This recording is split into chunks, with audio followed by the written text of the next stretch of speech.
तो CSS में देखिए, जब भी हम काम करेंगे ना तो CSS क्यों यूज करते हैं? CSS केवल डेकोरेशन के लिए यूज किया जाएगा। दैट मीन्स अगर हमें वेब पेज को थोड़ा सा अट्रैक्टिव बनाना है तो हम CSS का यूज करेंगे। अब CSS हमारे पास देखिए कितने तरीके से लिख सकते हैं। CSS हम 3 तरीके से लिख सकते हैं।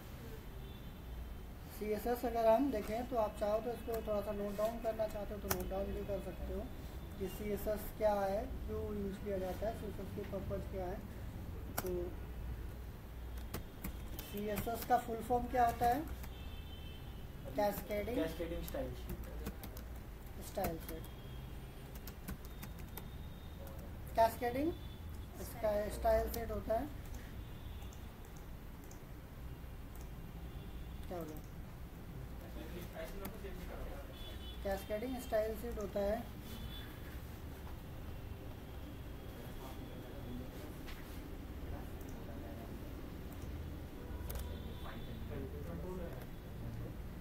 कैस्केडिंग हो गया क्या? नहीं सर, चल रहा है, कोई नहीं, पढ़ना ही पड़ेगा। वो एक्चुअली में केस हो गया था, ठीक है। कैस्केडिंग स्टाइल सेट ये इसका फुल फॉर्म है। अब ये यूज क्यों किया जाता है? To decorate the web page. Web page को अगर हमें डेकोरेट करना है तो हम यूज करेंगे, ठीक है। इसके लिए हमारे पास टाइप ऑफ कितने तरीके से हम लिख सकते हैं? 3 तरीके से हम CSS लिख सकते हैं।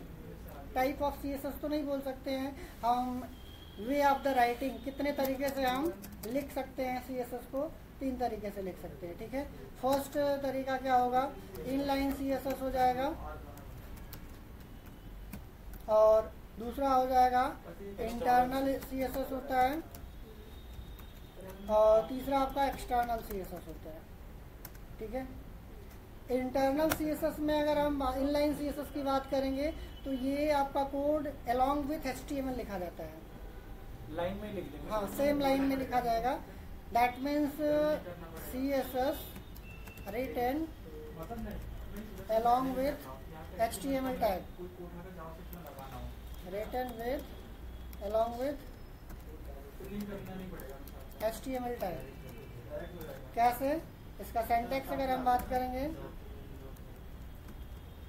तो कुछ इस तरीके से रहेगा। जैसे टैग हमारा इसको रिप्रेजेंट करता है, अगर हमें H1 टैग में लगाना तो H1, और यहीं पे हमारे पास एक स्टाइल एट्रीब्यूट होता है। इसमें हम लिखेंगे प्रॉपर्टी, प्रॉपर्टी के बाद कॉलन रहेगा, देन प्रॉपर्टी की वैल्यू रहेगी। अगर और प्रॉपर्टी देनी है तो कॉमा रहेगा, देन अगेन प्रॉपर्टी रहेगा। जैसे सर विड्थ देनी है, हाइट देनी हो, हाँ, देन अगेन हम वैल्यू देंगे। मल्टीपल प्रॉपर्टीज अगर हमें लगानी है तो हम सेमी कॉलन से सेपरेट करते हैं यहाँ पे, इससे। यहाँ पे हमारा टैग का नेम होगा, वो किसी भी टैग का नेम हो सकता है, ठीक है। देन यहाँ पे कंटेंट जो भी हमारा होगा कंटेंट रहेगा, देन हमारा ये टैग हमारा क्लोज हो जाएगा। ये सिंटैक्स है। एग्जाम्पल के तौर पे अगर हम जैसे एक एग्जाम्पल लेते हैं, H1 जैसे हमने ले लिया, यहाँ पे स्टाइल में इक्वल टू किया, और यहाँ पे कलर हमारा एक प्रॉपर्टी हो गया, और रेड ग्रीन जो भी आपको वैल्यू देना है वो वैल्यू दे सकते हो। सेमी कॉलन रहेगा, देन आपकी नेक्स्ट प्रॉपर्टी जैसे हमारे पास है साइज देना है तो हम यहाँ पे फॉन्ट साइज देते हैं। जैसे मान लीजिए H1 जितना बड़ा होता है उससे भी बड़ा चाहिए तो हम फॉन्ट साइज देंगे, ठीक है। फॉन्ट साइज हम यहाँ पे कॉलन लगाएंगे, वैल्यू देंगे। वैल्यूज में देखिए जो फॉन्ट साइज होता है ना उसको हम पॉइंट में भी दे सकते हैं, जैसे 10 पॉइंट हो गया। पिक्सल में भी होता है, बट पॉइंट हमारा बड़ा होता है पिक्सल के कंपैरिजन में, ठीक है, 10 गुना बड़ा रहेगा। बैकग्राउंड साइज देना है तो आपको बैकग्राउंड कलर देना है तो बैकग्राउंड कलर दे दिया।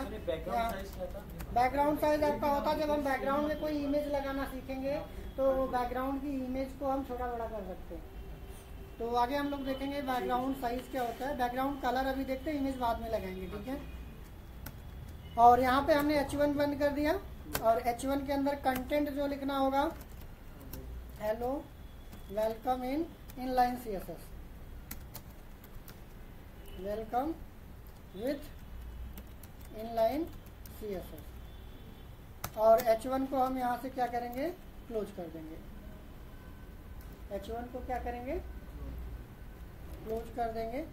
और ये हमारा रहा इनलाइन CSS। इंटरनल CSS अगर हमें लिखना होता तो उसके लिए थोड़ा सा अलग तरीके से लिखा जाएगा। उसके लिए कैसे लिखेंगे, यहाँ पे हमारे पास HTML का पूरा सिंटैक्स लिखा जाएगा। देखिए इंटरनल CSS अगर हमें लिखना होगा, इंटरनल CSS अगर हमने लिखा तो यहाँ पे हमें स्टाइल टैग यूज किया जाता है। कौन सा टैग, स्टाइल टैग। इसी के अंदर हमारे सेलेक्टर्स रहेंगे और देन यहाँ पे इसकी प्रॉपर्टी इसके अंदर सेलेक्टर्स के अंदर रहेगी और इसी की वैल्यू रहेगी। Then semicolon, then property, then value.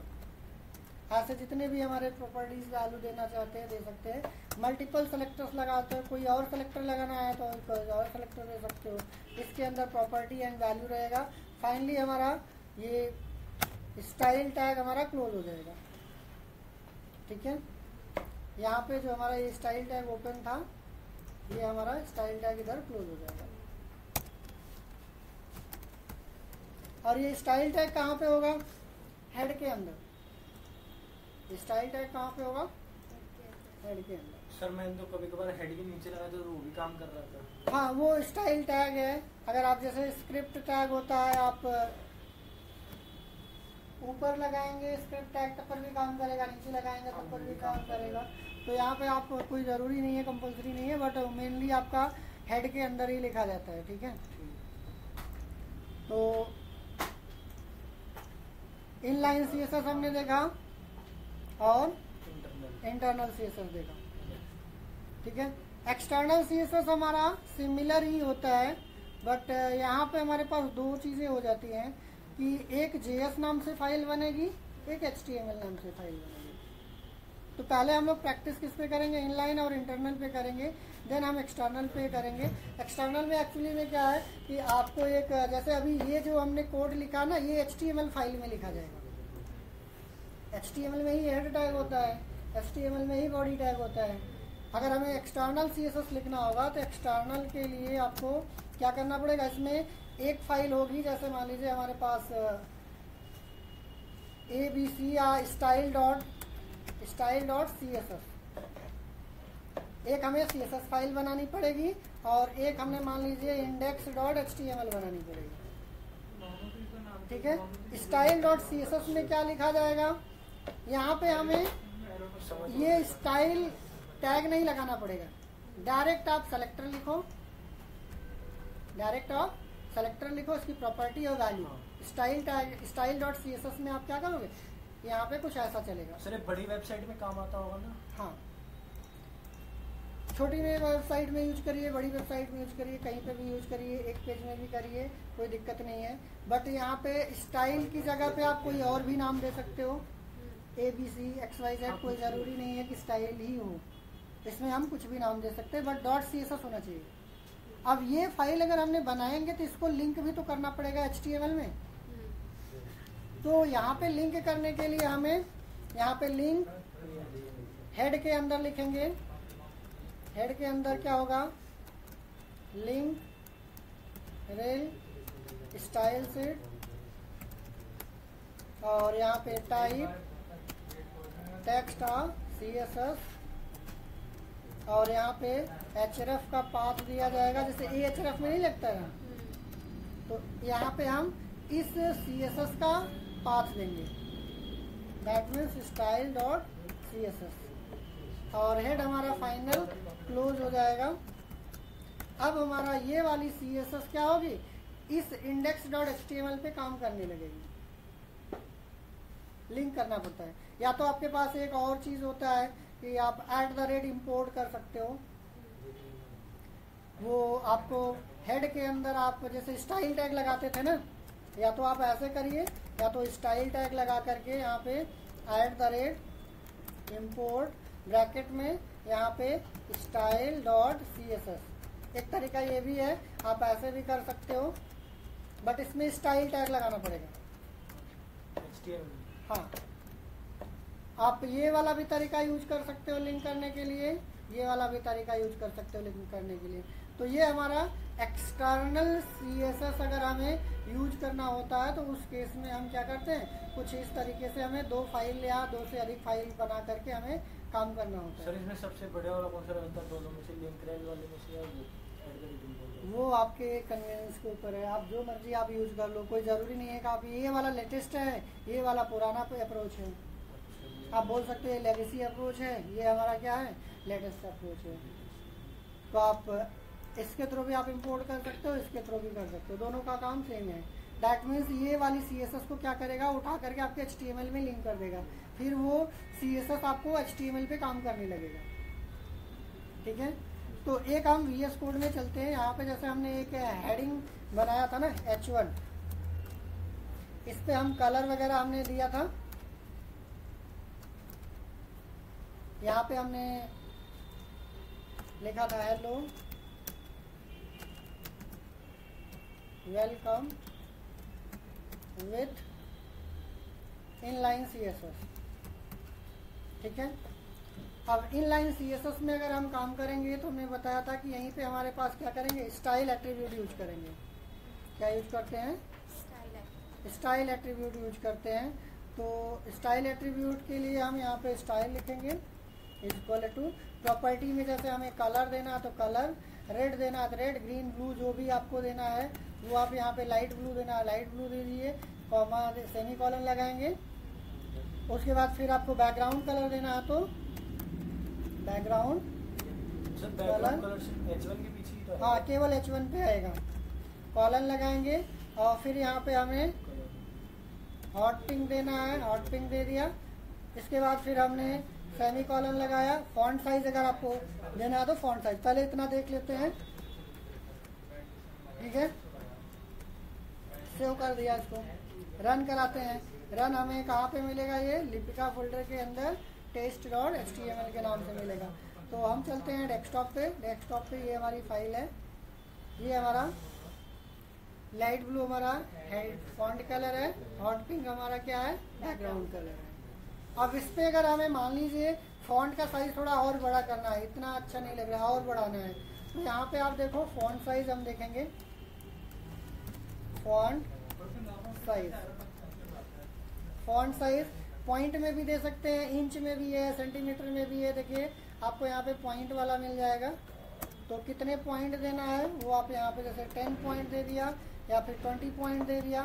तो इसका साइज अगर हम देखेंगे 20 सेंटर में करना है तो हाँ, अभी सेंटर में कैसे करेंगे वो देखेंगे, बट अगर हमने यहाँ पे पॉइंट में देखना है तो पॉइंट में कैसे करेंगे, इसको रिफ्रेश करते हैं। देखिए अभी हमारा पॉइंट में ये है 20 पॉइंट।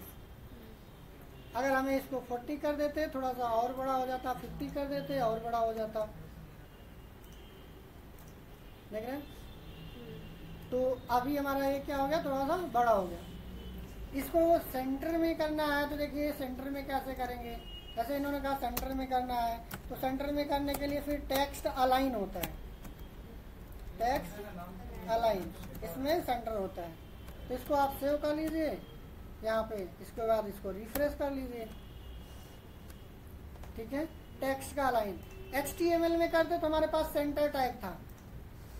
HTML में केवल अगर करना होता, जैसे मान लीजिए हमने H2 में लिखा हेलो और हमने इसको सेव किया और इसको हमें सेंटर में चाहिए होगा, तो इसको हमने रिफ्रेश किया, तभी सेंटर में तो आ नहीं रहा है, तो इसके लिए हमारे पास कौन सा टैग था, सेंटर टैग। ठीक है, इसको मैंने सेंटर टैग के टेक्स्ट लाइन सेंटर नहीं लिखा जाएगा, नहीं, ये हमारा HTML का टैग है। किसका टैग है, HTML का सेंटर वाला। हाँ, ये CSS का नहीं है, HTML का पार्ट है। ठीक है, तो आप सेंटर लगाइए या CSS का यूज करिए। ये हमारा इनलाइन है।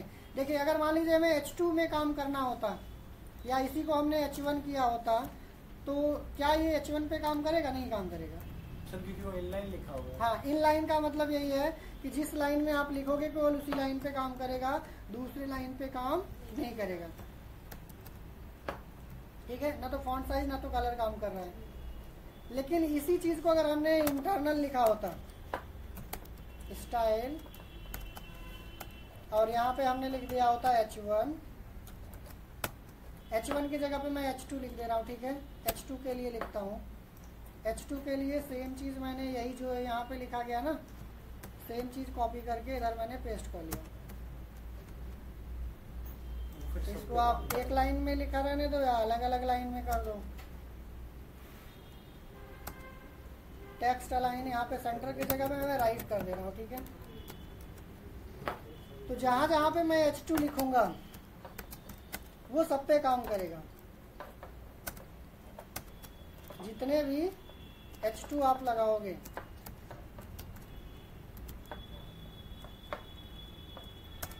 ठीक है, तो इंटरनल हमारा क्या है, इंटरनल हमारा सब पे काम कर जाएगा। अगर हमने सेलेक्टर उस तरीके का दिया है तो डिपेंड करेगा किस पे। इसमें देखिए H1 पे हमें बार बार लिखना पड़ता अगर हमने इनलाइन किया है, लेकिन यहाँ पे हमें H2 पे दोनों पे काम कर रहे हैं एक ही बार में। सर अगर हम वहाँ पर भी H1 वाला कर दे और इसमें भी लिख दे तो कौन सा वाला काम करेगा? H1 भी यहाँ पे लिख दे। देखिए सबसे प्रायोरिटी की बात करें, जैसे इन्होंने कहा कि मैंने यहाँ पे क्या किया, इसमें भी H1 यहाँ पे भी मैंने लिख दिया। जैसे मान लो कंट्रोल C हमने किया, इसी को मैंने कंट्रोल V कर दिया, और यहाँ पे हमने क्या किया, H1 फिर से लिख दिया, और इसमें मैंने यहाँ पे पिक्सल में दे दिया। ठीक है, पॉइंट की जगह पे मैंने इसमें पिक्सल में दे दिया, और राइट की जगह पे मैंने इसमें लेफ्ट कर दिया। क्या कर दिया, लेफ्ट कर दिया। तो जो हमारा अलाइनमेंट होगा और पिक्सेल्स होंगे, ये फॉन्ट साइज जो यहाँ पे दिया गया वो काम करेगा इनलाइन वाला। इनलाइन वाला। तो सबसे प्रायोरिटी किसकी होती है, इनलाइन की। इंटरनल की प्रायोरिटी हमारी लो होती है। अब अलग बात है कि यहाँ पे आपको इस पे भी काम करेगा। देखिए तो प्रायोरिटी हमारी किस पे रहेगी, सबसे ज्यादा इस पे रहेगा। देख रहे हैं, जो इनलाइन आपने लिखा था उस पे लेफ्ट अलाइनमेंट काम नहीं कर रहा है, इस पे लेफ्ट अलाइनमेंट काम कर रहा है। कलर इस पे नहीं काम कर रहा था, कलर भी काम करने लगा इस पे। तो जो चीजें आपका अलग रहेगा वो अप्लाई हो जाएगा। जैसे मान लो अगर हमने इसमें एक बॉर्डर दिया होता, क्या दिया होता, बॉर्डर। बॉर्डर अगर हमने 2 पिक्सल सॉलिड ग्रीन दे दिया, ब्लैक, ठीक है, तो अब ये ग्रीन वाला जो हमारा होगा बॉर्डर, ये दोनों पे काम करेगा। दोनों पे मतलब है कि जितने H1 होंगे सारे H1 पे, क्योंकि इसमें हमने तो कोई बॉर्डर दिया नहीं है, तो बॉर्डर आपका इस पे भी काम करेगा, इस पे भी काम करेगा। तो जो नई चीज होगी वो सब पे अप्लाई हो जाएगी। जो स्पेशली आपने यहाँ पे लिख दिया वो ओवरलैप कर जाएगा। ठीक है, तो ये हमारा यहाँ पे देखेंगे, देखिए बॉर्डर हमारा दोनों पे काम कर रहा है, क्योंकि हमने इनलाइन हमने नहीं लगाया था।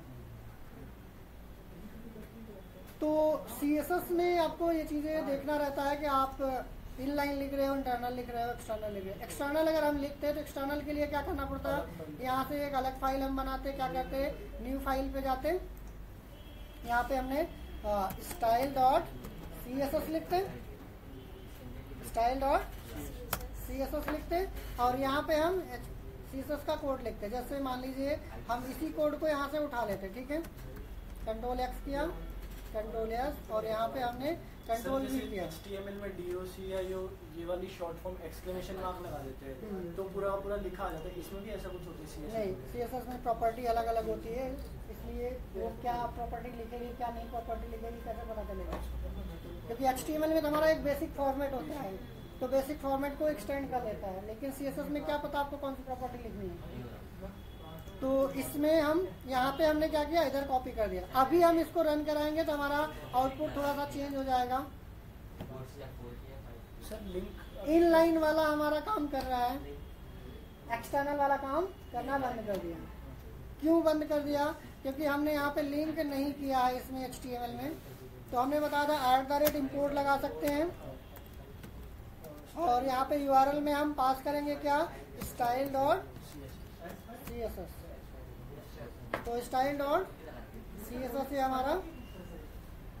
तो ये हमारी फाइल का पाथ हो गया, हमने इसको सेव किया और फिर से इसको रन कराते हैं, चेक करते हैं, फिर से काम करने लगा।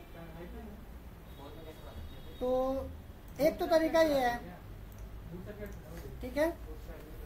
अगर हमारे पास ये वाला तरीका अगर यूज करना तो ये वाला, अदरवाइज आपके पास एक और तरीका है कि हम इसको हटा दें,